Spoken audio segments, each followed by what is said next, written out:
আপনাদের সকলকে ট্রেডিং বার্তা চ্যানেলের তরফ থেকে স্বাগত জানাই। প্রত্যেক দিনের মতো আজকেও কিছু সুইং ট্রেডিং স্টক নিয়ে আলোচনা করব, তবে তার আগে আজকে আমরা একটু ইন্ডেক্সের চার্ট নিয়ে দেখব মার্কেটের কি কন্ডিশন। কারণ আজকে মার্কেট অনেকটাই ফল করেছে, অ্যাকচুয়ালি বেশ কয়েকদিন থেকেই ফল করছে। তো কোথায় গিয়ে থামবে বা কোথা থেকে আবার আপ মুভ শুরু হতে পারে সেগুলো একটু আমরা ডিসকাস করব।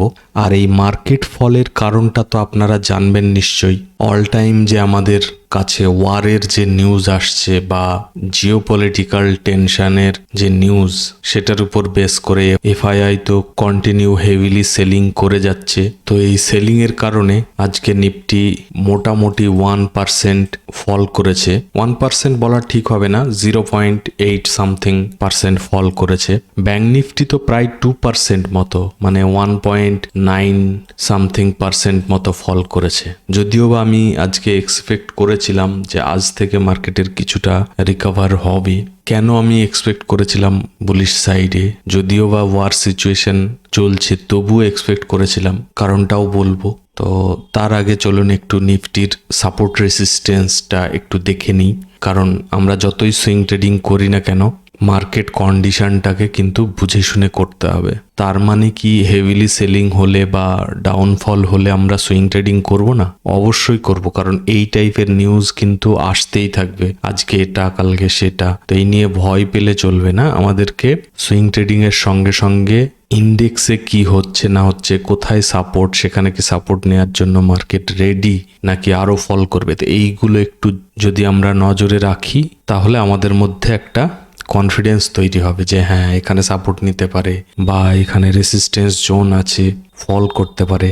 তো সেই জন্য আজকে নিফটির চার্টটাও একটু অ্যানালিসিস করে দেখব। অ্যাকচুয়ালি আমরা মাঝে মধ্যেই এখন থেকে করব, ঠিক আছে? তো চলুন শুরু করি। চার্টে দেখতেই পাচ্ছেন আপনারা যে কন্টিনিউ ফল করে যাচ্ছে বেশ কিছুদিন ধরে। আজকে নিফটি ক্লোজ করেছে 24,795 সামথিংয়ে। তো আমাদের এইখানে একটা সাপোর্ট জোন তৈরি হচ্ছে, দেখতেই পাচ্ছেন, ঠিক আছে? তো এখানে একটা সাপোর্ট নিয়ে মার্কেট কিছুটা তো আপমুভ যাওয়া উচিত। তারপরে মার্কেট আবার ডিসাইড করবে যে ফল করবে কি না। ক্লিন করে দিলাম, না হলে একটু লেভেলটা বুঝতে আপনাদের অসুবিধা হবে। তো এই যে ক্যান্ডেল দুটো দেখছেন ডে টাইম ফ্রেমের চার্টে, গ্রিন ক্যান্ডেলটার নিচে আজকে কিন্তু ক্লোজিং দেয়নি, তার উপরে ক্লোজিং দিয়েছে। তো আমরা এটাকে একটু লক্ষ্য রাখবো যে কালকে এর নিচে ক্লোজিং দিচ্ছে কিনা। কারণ এর নিচে যদি ক্লোজিং দেয় তাহলে কিন্তু আমাদের নেক্সট সাপোর্ট চলে যাবে 24,000-এর লেভেলে। অ্যাকচুয়ালি এটাই কিন্তু ফাইনাল সাপোর্ট বলতে পারেন, কারণ এখান থেকে পড়লে আরো অনেকটা ফল করবে। তো কালকে দেখবো মার্কেট এই জোনটার উপরে ক্লোজ করছে নাকি নিচে। যদি নিচে ক্লোজ করে তাহলে যারা এখনো এন্ট্রি করেননি কোনো সুইং ট্রেডিং এ, নতুন করে করবেন না, একটু ওয়েট করে যাবেন। কারণ আমাদেরকে দেখতে হবে যে মার্কেট এই 24,000 লেভেলের কাছাকাছি আসছে কিনা বা এখানে সাপোর্ট নিচ্ছে কিনা। আদারওয়াইজ একটু অ্যাভয়েড করবেন। তবে এমন নয় যে খুবই ভয়ের কারণ প্রচন্ড ফল করবে, এইরকম নয়। যে স্টকগুলোতে ভালো মুভমেন্ট আসবে বা আসতে পারে মনে হবে, সেটাতে আপনি করতে পারেন। যদি ভয় পান, কম কোয়ান্টিটি নিয়ে করবেন। আমি এই কারণে নিষেধ করছি যে ওয়েট করে যাবেন, কারণ আমি যেহেতু দেখতে পাচ্ছি যে এখানে ফল করলে নেক্সট সাপোর্ট এটা, তো ওটাই বেস্ট হবে না আমার। তাহলে আমি যে স্টকে এন্ট্রি করছি সেটা তো অবশ্যই বুলিশ দেখে এন্ট্রি করব। প্লাস আমার যদি এখানেও একটা সাপোর্ট তৈরি হয়ে আপমুভ শুরু হয় তাহলে তো ডাবল কনফার্মেশন হয়ে গেল যে এবার একটা মার্কেটে আপমুভ আসতে পারে। তো চান্সটা বেড়ে যায়, আর কিছুই না, ঠিক আছে? এবার এখানে আরো একটা জিনিস বলার, যে সাপোজ ধরে নিন এখানে মার্কেট সাপোর্ট নিতে শুরু করলো, তারপরে কতটা যাবে আমরা তখন এখান থেকে এই লেভেলটার ফিব রিট্রেসমেন্ট টুল দিয়ে মার্ক করব, দেখব যে রিট্রেসমেন্ট জোন কতটা, মোটামুটি এই লেভেলে হতে পারে। এবার সেখানেও আমরা একটু ওয়েট করতে পারি, কারণ এখান থেকে মার্কেট ফাইনাল ডিসিশন নিতে পারে যে আপ মুভ কন্টিনিউ হবে নাকি এখান থেকে রিট্রেসমেন্ট নিয়ে আবার নিচে যাবে, ঠিক আছে? তো এইভাবে একটু আপনারা নিজেরাও ইন্ডেক্সের চার্টগুলো একটু অ্যানালিসিস করে দেখবেন যে মার্কেটে কি চলছে না চলছে। তবে হ্যাঁ, এটা ঠিক যে আজকে মার্কেটে এতটা ফল করবে এক্সপেক্ট করিনি। যাই হোক, তবে এক্সপেক্ট করছি কালকে এখানে একটু সাপোর্ট তো নেওয়া উচিত, বাকি তো মার্কেট বলবে।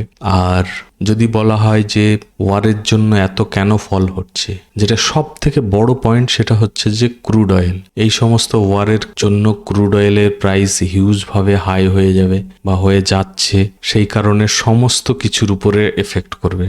আচ্ছা, এবার বেশ কিছু স্টক দেখে নেব এই কন্ডিশন থাকা সত্ত্বেও কোন কোন সুইং ট্রেডিং স্টকগুলো আমরা ওয়াচ লিস্টে রাখবো এবং এন্ট্রিও করতে পারি। দেখুন, এখানে দুটো ব্যাপার হতে পারে। এক হচ্ছে যে এন্ট্রি করলে স্টপ লস হিট হতে পারে, এটা যেমন একটা অসুবিধা, তেমনি সুবিধাও আছে। এই মার্কেটে যারা রিস্ক নিতে পারবে, হয়তো স্টপ লস হিট হতে পারে, বাট যারা রিস্ক নিতে পারবে তারা কিন্তু মার্কেটের বটমটাও কিন্তু ক্যাচ করতে পারবে।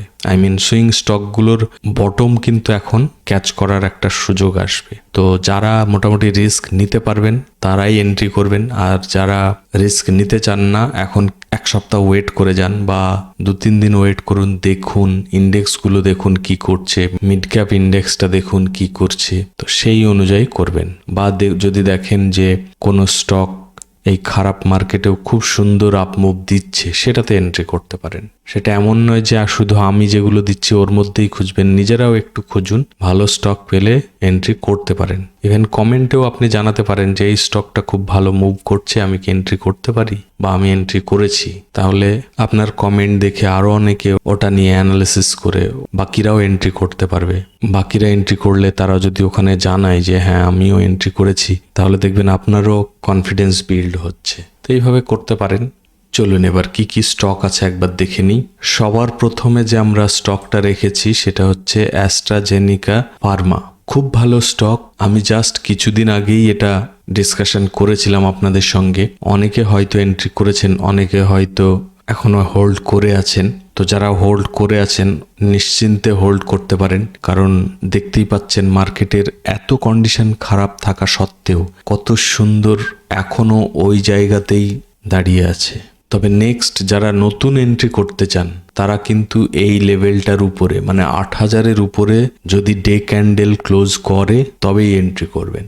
এখন যেমন এর কারেন্ট প্রাইস চলছে 7,845, তো 8,000-এর উপরে ক্লোজিং দিলে মানে এই লেভেলটা চেষ্টা করবেন এর উপরে, এই ক্যান্ডেলের যে স্পাইকগুলো দেখছেন এর উপরে যদি ক্যান্ডেল ক্লোজ করে ওয়ান ডে ক্যান্ডেল, তাহলে এন্ট্রি করার, মানে ধরে নিন 8,150-200-র মতো। তবে 8,000-এর উপরে সাস্টেন করলেও এন্ট্রি করা যেতে পারে। আর স্টপ লস আমাদের আগের যেটা ছিল সেটাই থাকবে এই লেভেলটার নিচে, মানে মোটামুটি 6,500-র নিচে ডে ক্যান্ডেল ক্লোজ করলে আমরা স্টপ লস অ্যাকসেপ্ট করব।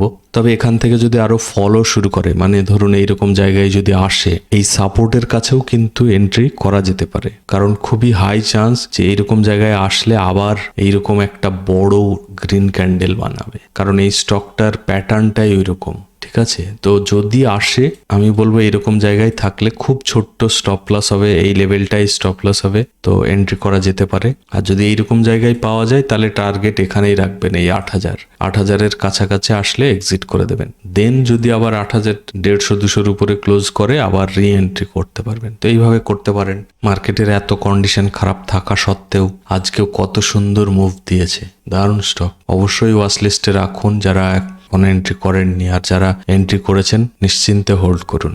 শুধু এই স্টক বলে না, যে কোনো স্টককে যদি এন্ট্রি করে থাকেন ভয় পাবেন না, স্টপ লসকে ফলো করুন, যে কোন লেভেলে আপনার স্টপ লস লেভেল মার্ক করে রাখুন চার্টে, বিন্দাস ওয়েট করুন। তো মেনলি ম্যানেজ করবেন স্টপ লস, আর কোনো চিন্তা নেই। ঠিক আছে, চলুন নেক্সট স্টক দেখে নিই। আমাদের নেক্সট স্টক হচ্ছে কোফোর্স। এটাও আমি জাস্ট কিছুদিন আগেই আপনাদের সঙ্গে ডিসকাশন করেছিলাম যে এই লেভেলের উপরে ক্লোজিং করলে এন্ট্রি করতে পারেন।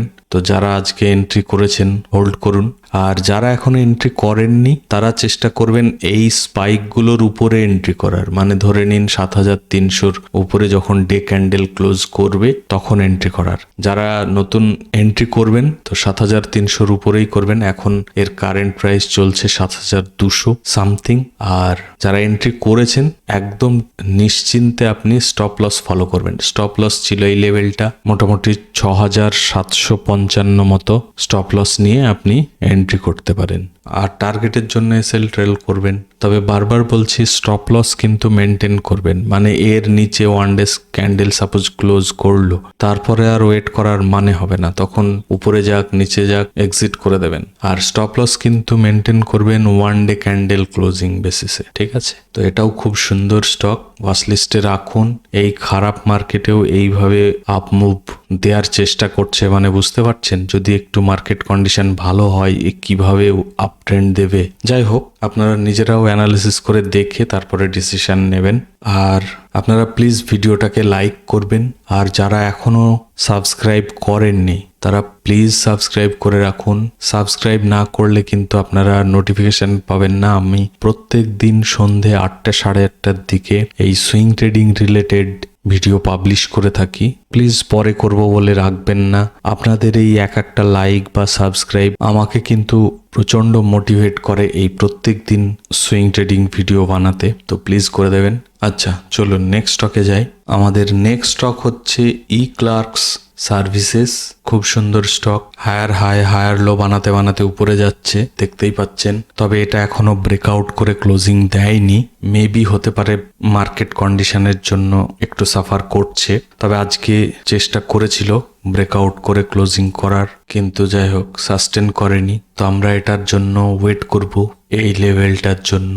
এখন যেমন এর কারেন্ট প্রাইস চলছে 3077 মতো, যখন দেখব যে আমরা এই লেভেলটার উপরে মানে 3115 উপরে যদি ডে ক্যান্ডেল ক্লোজ করে তবে আমরা এন্ট্রি করতে পারি। তো আমরা ওয়ান ডে ক্যান্ডেল ক্লোজ করলে দেন আমরা এন্ট্রি করার চেষ্টা করব। আর টার্গেটের জন্য আমরা এসএল ট্রেল করতে থাকবো। আর এটার এসএল মার্ক করেছি আমি এই লেভেলটাকে, কারণ এখানেও অনেকবার এখান থেকে রিজেক্ট করতে করতে ফাইনালি আপ ট্রেন্ড দিয়েছে, প্লাস এখানে আবার রিট্রেসমেন্ট নিয়ে এখান থেকে আবার দেখুন বেশ কিছুদিন এখানে সাপোর্ট নিয়ে দেন আবার একটা সুন্দর মুভমেন্ট দিয়েছে, ঠিক আছে? তো এই লেভেলটাকেই সাপোর্ট হিসেবে দেখব। এই 2636-এর নিচে যদি ডে ক্যান্ডেল ক্লোজ করে তাহলে আমরা এক্সিট করে যাব, ঠিক আছে? আর বারবার বলছি আমরা কিন্তু ডে ক্যান্ডেল ক্লোজিং বেসিসেই এন্ট্রি করব। তো এটাকেও ওয়াচ লিস্টে রাখুন, ঠিক আছে? চলুন নেক্সট স্টকে যাই। আমাদের নেক্সট স্টক হচ্ছে টিসিএস। টিসিএস সম্পর্কে বলার কিছু নেই, সবারই পরিচিত। যাই হোক, এই স্টকটা কেন চুজ করেছি বা কোথায় সাপোর্ট রেসিস্ট্যান্স সেগুলো নিয়ে একটু বলি। এই স্টকটা চুজ করার সব থেকে মেন যেটা কারণ সেটা হচ্ছে এর আর্নিং রিপোর্ট। তো আগামী 10ই অক্টোবর মানে এই সামনে বৃহস্পতিবার থার্সডেতে এর আর্নিং রিপোর্ট আসবে। তো মেনলি এর আর্নিং রিপোর্ট দেখেই কিন্তু এই স্টকটা চুজ করেছি, কারণ আমি যতদূর দেখেছি যে এর আর্নিং রিপোর্ট আসার কাছাকাছি দিনগুলোতে খুব সুন্দর একটা মুভমেন্ট দেয়, তো সেটা আপনারা ক্যাপচার করতে পারেন। তবে এখন এর কারেন্ট প্রাইস চলছে 4272 সামথিং, আর এর সাপোর্ট জোন এইটা দেখতেই পাচ্ছেন। তো এন্ট্রি করলে আপনারা এই ছোট্ট স্টপ লস দিয়ে একটা মুভ ক্যাপচার করতে পারেন এখান পর্যন্ত, মানে এই 4500-600 একটা টার্গেট রেখে একটা এন্ট্রি করতে পারেন। আর যারা একটু ধৈর্য রেখে ট্রেডিং করতে পারবেন তারা এখানে সাপোর্ট জোনটাকে স্টপ লস হিসেবে মার্ক করতে পারেন, কারণ এটাও খুব ভালো একটা সাপোর্ট জোন, ঠিক আছে? তো এটা ডিপেন্ড করবে আপনাদের উপর, কে কিরকম ভাবে ট্রেড পছন্দ করেন। কেউ ছোট ছোট মুভ ক্যাপচার করে ছোট ছোট স্টপ লস নিয়ে, আবার কেউ যেমন ধরুন স্টপ লস একটু বড় নিয়ে টার্গেটটাও অনেক বড় রাখবেন। তো এটা ডিপেন্ড করবে আপনাদের নিজেদের উপর, ম্যান টু ম্যান ভ্যারি করবে। তো সেই মতো আপনারা নিজেরা অ্যানালিসিস করে দেখবেন। এটাতে মুভমেন্ট আসলে 1 বা 2 দিনেই টার্গেট হিট করতে পারে, তো লক্ষ্য রাখবেন।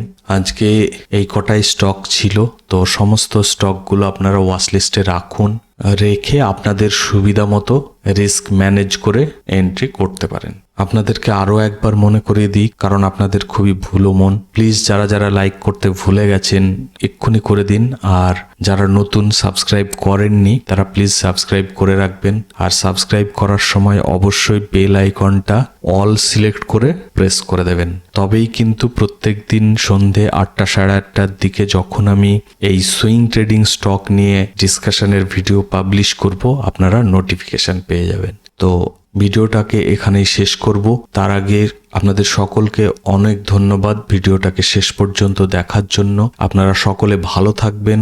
Thank you, take care, bye by.